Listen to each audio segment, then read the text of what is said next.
दुश्मनों को यही खल रहा है कि तूफानों में भी हमारा दिया क्यों जल रहा है।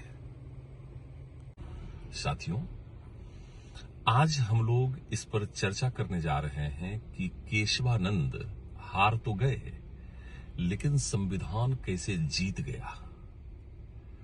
हम सभी लोग जानते हैं कि 1973 में केशवानंद भारती मामले में सर्वोच्च न्यायालय के द्वारा दिए गए निर्णय भारत के संवैधानिक इतिहास में अत्यंत ही महत्वपूर्ण है। यह न सिर्फ संविधान की सर्वोच्चता, विधायिका, न्यायपालिका के बीच एक संतुलन को स्थापित करता है, बल्कि इसमें जो निर्णय दिया गया वह आगे के विभिन्न निर्णयों में मील का पत्थर बन गया। इस मामले में सर्वोच्च न्यायालय ने 68 डेज तक सुनवाई की है। इस पर गंभीर चिंतन मनन और विचार विमर्श के पश्चात ही सर्वोच्च न्यायालय ने अत्यंत ही संतुलित निर्णय दिया। इसे विस्तार से समझने के लिए हमें कुछ और भी मामलों को ठीक से समझना होगा, ताकि हम केशवानंद भारती मामले में दिए गए निर्णय के महत्व को ठीक प्रकार से समझ सकें और भारतीय राज्य व्यवस्था और संविधान की अपनी समझ को मजबूत बना सकें। साथियों, संविधान के लागू होने के पश्चात से ही अनुच्छेद 13 और अनुच्छेद 368 के बीच विवाद उत्पन्न हुआ।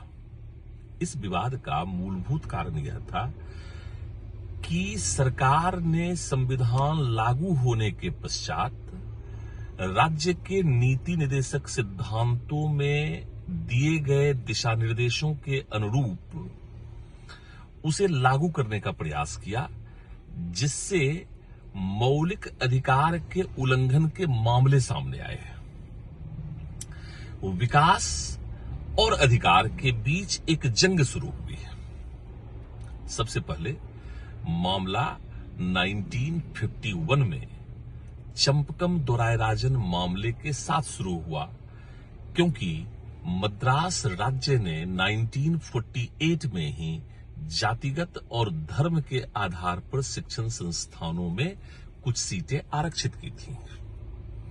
परंतु चंपकम दोरायराजन मामले में जब सर्वोच्च न्यायालय ने मद्रास राज्य के इस निर्णय की समीक्षा की, तो यह पाया कि इसका विरोध अनुच्छेद 15 के साथ है, जो यह कहता है कि राज्य जाति, धर्म, मूल वंश, लिंग और जन्मस्थान के आधार पर कोई भेदभाव नहीं करेगा।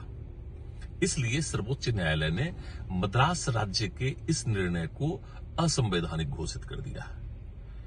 यह प्रश्न यूपीएससी में पूछा हुआ भी है कि ऐसा कौन सा संविधान संशोधन है जिसे सर्वोच्च न्यायालय के प्रभाव को, सर्वोच्च न्यायालय के निर्णयों से उत्पन्न प्रभाव को दूर करने के लिए किया गया था। तो चंपकम दोरायराजन मामले में सर्वोच्च न्यायालय के द्वारा जो निर्णय दिया गया, उसके प्रभाव को समाप्त करने के लिए प्रथम संविधान संशोधन किया गया, जिसमें अनुच्छेद 15(4) को जोड़कर आरक्षण को संवैधानिक बनाया गया। प्रथम संविधान संशोधन को शंकरी प्रसाद मामले में चुनौती दी गई है। प्रश्न यह उठा कि अनुच्छेद 13 जो यह कहता है कि कोई विधि जो मौलिक अधिकारों से असंगत है, शून्य समझा जाएगा। दूसरी तरफ अनुच्छेद 368 संसद को संविधान में संशोधन करने की शक्ति देता है। तो चूंकि प्रथम संविधान संशोधन मौलिक अधिकारों को संशोधित कर रहा था, इसलिए यह प्रश्न उठा कि क्या प्रथम संविधान संशोधन अनुच्छेद 13 की भावना के विरुद्ध नहीं है। शंकरी प्रसाद मामले में सर्वोच्च न्यायालय ने यह माना कि अनुच्छेद 13 के अंतर्गत आने वाली विधि संविधान संशोधनों पर लागू नहीं होती है, चूंकि अनुच्छेद 368 में संसद की शक्ति की किसी सीमा का उल्लेख नहीं किया गया है। इसलिए यह मामला उस समय दब गया। परंतु जब 17वां संविधान संशोधन हुआ और 17वें संविधान संशोधन के माध्यम से जब 44 कानूनों को अनुच्छेद 31A के अंतर्गत सुरक्षा प्रदान की गई संपत्ति के अधिकार के अपवाद के रूप में, तब पुनः सज्जन सिंह मामले में 1964 में पुनः इसे अनुच्छेद 13 के उल्लंघन के आधार पर चुनौती दी गई। परंतु सर्वोच्च न्यायालय ने शंकरी प्रसाद मामले में दिए गए निर्णय को पुनः दोहराया और 17वें संविधान संशोधन की विधि मान्यता को यथावत रखा। परंतु सर्वोच्च न्यायालय ने यह भी माना कि यह एक महत्वपूर्ण मामला है जिस पर एक बड़ी संवैधानिक पीठ को निर्णय लेना चाहिए। इसलिए आगे 1967 में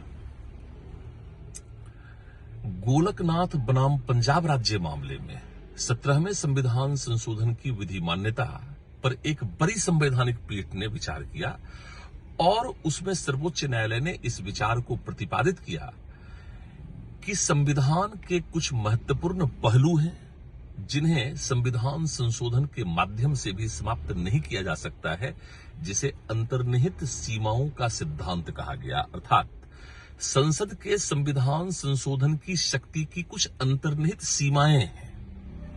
इसलिए गोलकनाथ मामले में सर्वोच्च न्यायालय ने शंकरी प्रसाद और सज्जन सिंह मामले में दिए गए निर्णय को पलट दिया और यह कहा कि मौलिक अधिकारों को संविधान संशोधनों से भी सीमित या संशोधित नहीं किया जा सकता। पुनः सर्वोच्च न्यायालय के निर्णय के प्रभाव को समाप्त करने के लिए 24वां संविधान संशोधन 1971 में किया गया और इसी 24वें संविधान संशोधन की विधि मान्यता पर 1973 में केशवानंद भारती मामले में विचार किया गया। अब सबसे महत्वपूर्ण प्रश्न यह है कि केशवानंद भारती कौन थे? तो केशवानंद भारती केरल के कासरगेड जिले के एडनीर मठ के स्वामी थे, मेंटर थे, शिक्षक थे, आचार्य थे। चूंकि 1969 में केरल में भूमि सुधार संशोधन कानून लाया गया था और इसी भूमि सुधार संशोधन कानून के अंतर्गत एडनीर मठ की कुछ संपत्ति या भूमि का अधिग्रहण सरकार ने किया था। इसे ही केशवानंद भारती मामले में चुनौती दिया गया।